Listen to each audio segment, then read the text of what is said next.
What's up, guys? This is episode 21 of the Big Ben StrongCast, and today I'm going to be talking about how to improve front rack mobility for front squats and for anything else where you're going to need the bar on your shoulders instead of on your back. So the biggest thing that I have found makes a difference with front rack mobility is just spending more time in the front rack position, getting comfortable with it. So usually, if you struggle with front rack mobility, that means that there's some tightness in the chest, some tightness in the lats, some tightness in the forearms, and possibly in the biceps as well. So when you are first starting out with doing front squats and things like that, a lot of coaches will allow people to kind of cross their arms over the bar and let it just sit on the shoulders.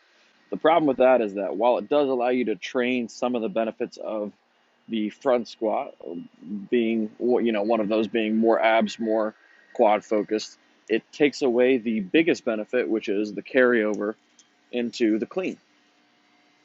So we need to just right off the bat ditch the arm crossover and start working into being able to hold on to the bar, no matter what your front rack position looks like, and just start getting into that position more often. So this can best be done with doing some lighter weights. Sometimes people need a little bit heavier weights to push the bar down onto their shoulders so that they can start to work getting their elbows around. But for the most part, spending some time with lighter weights, doing things like long pause front squats, like a 10-second pause front squat, somewhere around 50%, where you're never going to have any trouble standing up with the weight.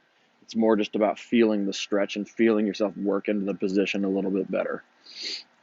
I would also recommend, if you are someone who struggles with the front rack position, that you take an entire day of your training or an entire chunk of your training to focus on the front rack position for front squats. So maybe 2 days a week where you're focusing on the front squat as the main center of the workout, and then the rest of the time, I would say the other days, you should be doing some kind of front squat to warm up with, right? If this is our biggest weakness, this is the biggest thing holding you back, you don't work at it every day.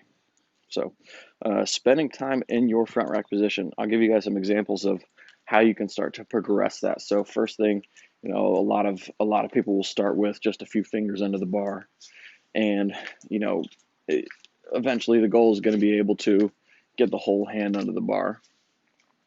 So what you would want to do instead of letting yourself do front squats with 2 fingers under the bar, just start with all 4 fingers under the bar. And if you can't get your elbows up much, it's better than nothing. Whereas the 2 fingers isn't really progressing you towards anything. All right, it's allowing you to get strong when you shouldn't be able to be strong because you haven't earned it with your mobility yet.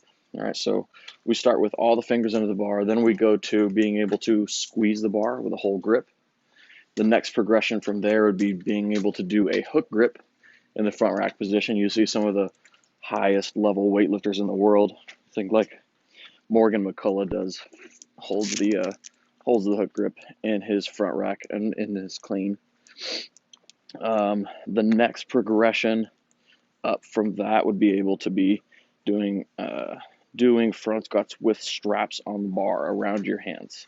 So this is like the highest level of front rack mobility, is when it's basically not even a concern for you anymore. But again, starting back at the basics, which is getting all the fingers under the bar first, and then being able to work into a whole grip. All right. Now, some other things that you can do outside of spending time in that position is stretching the lats and the wrists. All right. So not so much long static stretches. What seems to work the best is Pnf stretching, which is when you contract the muscle against a force and then have that force work against you to stretch it, going back and forth between 10-second holds on each one. So you can look that up. We've got a video on our YouTube channel if you haven't seen that one yet, where we kind of demo what this looks like.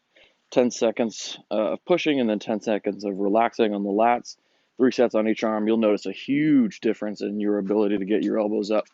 And this can be really great. It doesn't have as much long-term benefits, but if you're using this and then going into the movement, you start to get the benefit of practice with the movement.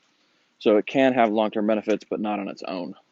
All right. The other stretch that works really, really well is a classic wrist stretch where your palms are on the ground and you are leaning yourself forward so you can feel the stretch in the back of the wrists. I like that one, but what we found works even better is doing the same thing, but using one hand at a time, and the other hand goes under your fingers. And so you'll lean forward and get that stretch in the wrist like normal, but then you'll pull your fingers off the ground, keeping your palms down, and you'll feel a much more intense stretch. Because a lot of the time, that front rack position isn't so much the stretch of the wrist, but it's the stretch of the wrist plus the stretch of the fingers.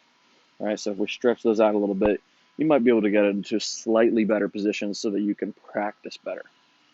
Guys, that's just a couple things to think about. I mean, main key is spending more time in the position that you need to be in.